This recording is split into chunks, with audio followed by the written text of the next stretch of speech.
Hi, everybody. It's really a pleasure to be here with two exciting young filmmakers, Malaika and Nitye Sood. I'm Maggie Burnette Stogner, Executive Director from the Center for Environmental Filmmaking at American University in Washington, D.C. And wow, what a tremendous film. Just outstanding. I mean, Peng Yu Sai just captures and engages us on every level. And so I have a number of questions I want to ask you. So let's just dive in. I just want to understand what motivated you to make this film in the first place. Nitye, do you want to take that? Yeah, sure. Well, I think it all started when Malaika, quite by accident, came across manta rays being caught in large numbers on the east coast of India, and that immediately resonated with us. It was immediately something of great interest to us because of the fact that we've both been diving for a long time, and we've both personally had great moments with manta rays underwater. And when we saw them being caught in large numbers, we were like, hey, we've got to document this and see what's going on here and try and follow the story, follow the chain. And that's how it all started. And when we started filming this on the east coast of India, we never thought that this is where the film would go, it would that this is where the journey would lead us. And it was just following one chain after the other. You know, so many people, they have an idea like that and they think, yeah, gosh, you know, we need to raise awareness about this issue. You know, we have this idea, but how do you actually, I mean, I would love for you to just take us back to the first time you picked up that camera and said, okay, we are going to make a film. What was that like? I think it was Malaika who filmed the first few shots. So Malaika, do you want to go for that? So it's actually interesting. I found out about the manta ray trade, and I was working at a production house as a researcher at the time. So I spoke to my mentor and boss, and I was like, there's a story I really want to film. Could I please take a camera out there? This is when I was 19, so like 4 years back now. And I was also doing some research for another project with the production house. So I managed to finish that off. And then I went out there and I shot like really, really shaky footage of the initial part of the documentary. But I'm not a cinematographer, I'm a presenter and a director. So at that point, I realized that, if we want to make something that is powerful, it has to have that visual appeal as well. People have to fall in love with these species. You can't just show them, gory pictures of dead animals, even though that is what it is. So that's when Nitye and I collaborated on it and decided that we're going to do this. We're going to go out there and figure out how this trade works and who the players are and why is this even happening in the first place. And it initially started, to be honest, as an investigation of the trade just in India. But given the fact that this is a transnational trade, as with many kinds of wildlife contraband, we slowly saw ourselves going to the northeastern border of India towards the north, and then over to Myanmar, and then finally Hong Kong and Guangzhou. And the entire time we were in pursuit of this one question, which is, why exactly are these animals being sent across different countries? And the reason is because of the fact that the TCM industry, the traditional Chinese medicine industry, chooses animals that are exotic sometimes, animals that are often endangered because they have this high value, because like customers, people who consume these animals want to eat something that is considered luxurious. So, given the fact that, manta rays and sharks have that luxurious aspect that's associated with them, that's the reason why they're being trafficked. And as their numbers go down, extinction becomes sexy, and that's when the prices just keep rising.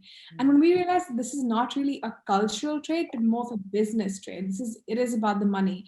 That's when we realized that we can't just make a film. We have to do something more than that. And as a filmmaker, you don't always have the opportunity to follow through with a campaign and with a policy movement and with the research initiative. And we haven't been able to with other films that have been more awareness oriented. But with this film, we were like, okay, this is an issue that we're documenting for the first time really across different countries, from market to source. So we've got to make sure that we collaborate with the right people after the film to make sure that it can have an impact in a larger way. So that was so ambitious. I mean, did you think about that at the beginning, or was this something that kind of just unfolded over time and you realized that, well, no, you had to go to this country and you needed to go to this country? And because what you just described, I mean, I know very seasoned filmmakers who have been around 20, 30 years who would think, oh my gosh, there's no way, that's too ambitious. So how did that unfold? And how did you keep your confidence up in continuing to pursue such an enormous story?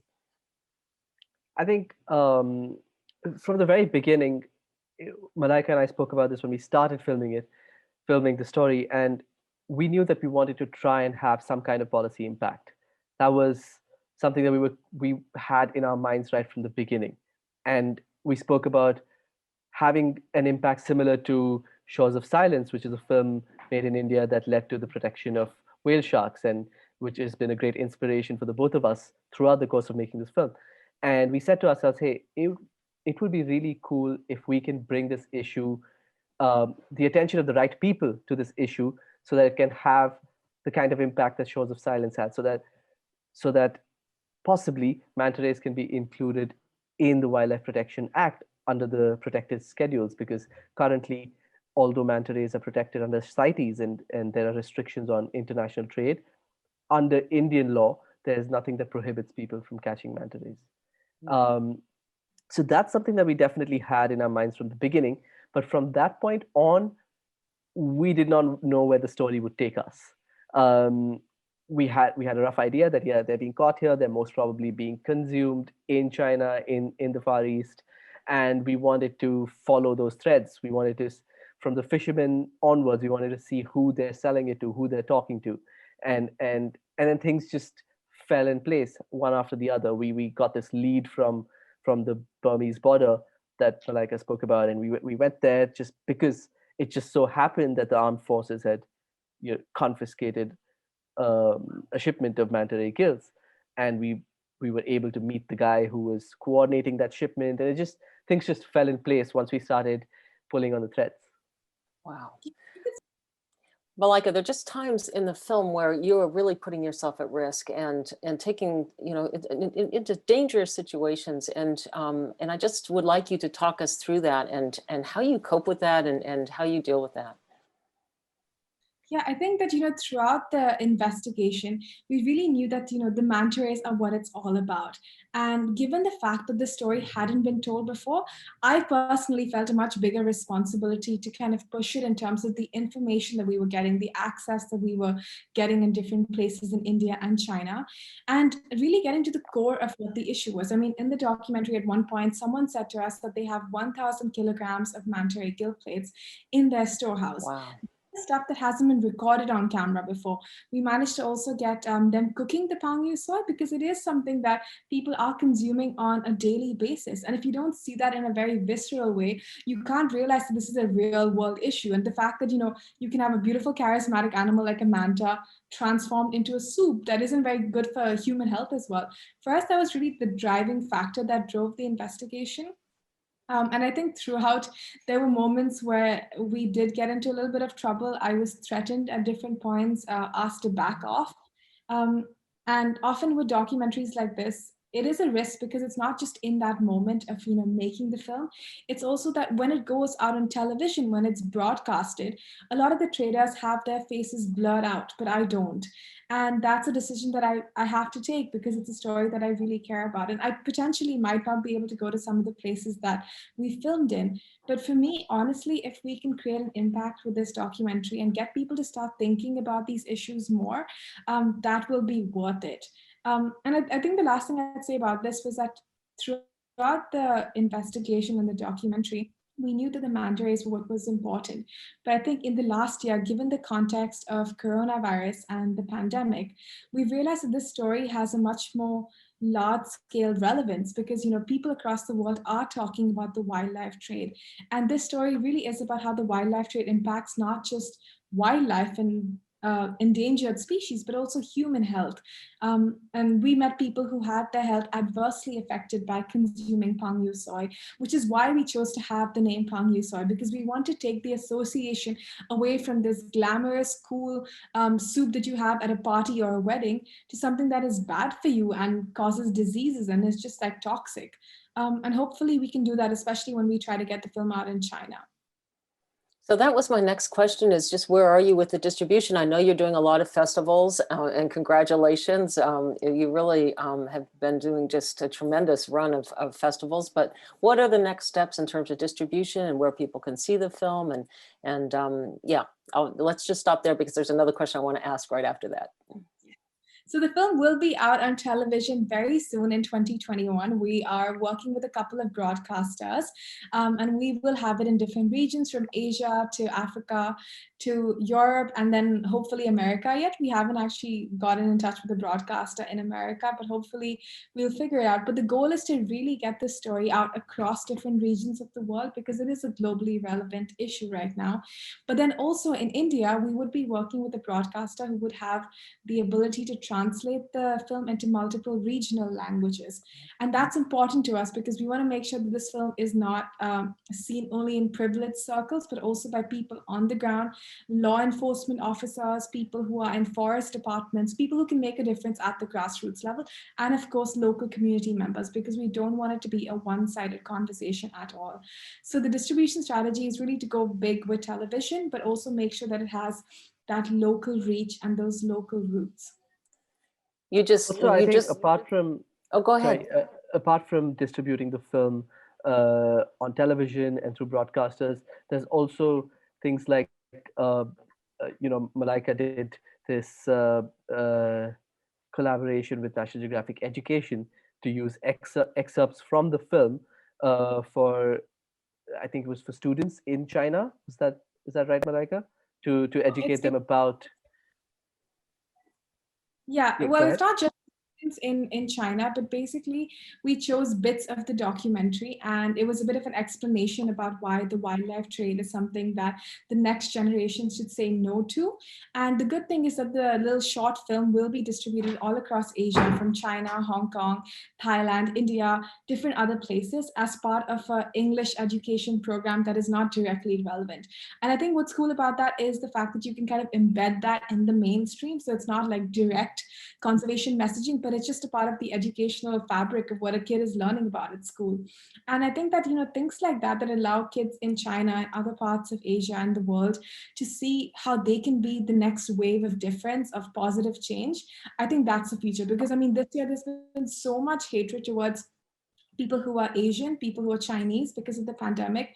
And we have to realize this is an issue, obviously, that has roots in certain parts of the world, but we cannot blame communities. We cannot blame Chinese people or other communities. We have to do this in a collaborative way that says, this is a global common that we are talking about, and we're going to get together and fix this.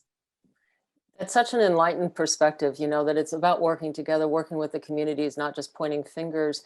And I was going to ask, but you've already really answered, what your impact strategies are, and that idea of taking shorter videos from the bigger film and creating educational curriculum around that and engaging people in different ways. And then also the localized screenings and being able to not just have it in the big theaters where people might watch it for the entertainment value, but to actually have the community screenings where they have direct frontline impact. It's just brilliant. And I just really congratulate you on thinking so thoroughly about the impact campaign that you put together around the film, not just the film itself. We have a few more minutes, and of course, I know everybody wants us to know this, but what are you working on next, and how's that going? So Nitye and I are working on something pretty exciting right now, and I think it comes from our shared belief at our production house that we want to make films that really, really touch upon the real big environmental issues today, but in a way that's interesting and exciting for audiences so that it can really go out there. With the Manta Ray documentary, we wanted to reach out to, say, a smaller section of policymakers, but we've been working on a film on elephant trafficking and its links to tourism. And I think that's a much more relevant issue for larger audiences because so many people on vacation in India, Thailand, other parts of Asia have ridden an elephant. And these elephants don't just magically appear out of nowhere. They're not unicorns. They do come from the wild. They're taken away from the wild when they are young calves. So we finished filming this documentary, and it's going to be out on the BBC with their children's network very, very soon. So that's an exciting new project that we worked on. And we also just finished doing a little film report for Al Jazeera, which is focused on bat conservation in a post-COVID world. And for us, that was an issue that we really cared about, because right now people just assume that if you have a bat in your backyard, it's bad news. But the truth is that these bats can't give you the virus for the most part. But what actually can stop future pandemics is protecting habitat. So that's what we worked on recently. And then Nitye has been working on some exciting natural history stuff as well. Wow, congratulations. You two are amazing. I mean, really, your amount of energy, but also your passion and your commitment to doing films that really can make a difference. I just would love for you to share any just words of advice to filmmakers who are starting out, who, you know, just are trying to find their paths. And so if each of you could just share a few words of advice. You want to go first, Malaika? Sure. I think that, when I was starting out, I felt very often like you had to be a filmmaker who made films within a certain template, right? I was a presenter, so I was like, the best presenter out there is David Attenborough. And if I don't mimic his style, and if I don't do exactly what he does, then I'm not doing it right. And I just kept doing these pieces to camera and practicing, and it just never ever looked like what he did. And I was so disappointed with myself, because the quality, well, not just the quality, but also the style was so different. And I wanted to tell conservation stories, and that's not something that was on television as much as it should have been 5 years back. I think that's increasing now, and that's such amazing news. But what I would say to someone young is that believe in yourself initially, because sometimes you might want to do things that haven't been done before. You might want to be a presenter who is, talking about environmental issues. You might want to be a cinematographer who also doubles up as a screenwriter and as someone who's a director. And I think that just believing in who you are, believing in the stories that you want to tell and what you want to do on shoot, I think within your skill set, I think is really, really important. So if you are that one person who wants to go make, wildlife videos, which are like music videos, go ahead and do it. The world has so much space for different kinds of content, and just go out there. And I think once you do something that comes from your heart, comes from passion and from a commitment to excellence, that's when people will start supporting your work. So just believe in yourself in the beginning, and then everything will just fall in place. Oh, I love that. That's great. Nitya. Yeah, well, I would say, and this is directly from the experience of making this film, there may be stories that young filmmakers come across that they want to tell, and they might not know how to go about telling that story. This is something that we've learned, is that you just have to start documenting what you want to document, start telling the story that you want to tell, and then one thing leads to another. Do not be daunted by the fact that you do not know where this is going to end and how things are going to come full circle. Just go one step at a time, and it's very much you build it block by block, and at the end of it, if you put in the time and effort, again with our film, there were times in between where for 3 months, 4 months in between, we were not working on the Manta film, because we had this idea that, okay, we need to follow this certain strand of the story, but we didn't know quite how to do it. So we would be working on something else, and waiting and trying to figure out how to tell the next part of the story. So it takes time, it takes patience, but the important bit is to keep chipping at it bit by bit. That's something that, and honestly, I've said the same thing before. We did not ever realize that this is where our film will end up. Mm. So if you keep following the strands, I think you can come up with something pretty great. So being stubborn has its good side. No, persistence, that's the word, persistence. Well, I want to congratulate you both so much on all the amazing work. You're an inspiration to all of us, and you're just continuing to do outstanding work. And I can't wait to see your elephant tracking film. And, please, I hope that we can see more of you at the festivals and more of your work at the festivals. And it's so great to see you both again. Thank you so much for sharing your wisdom and your insights about this this amazing film.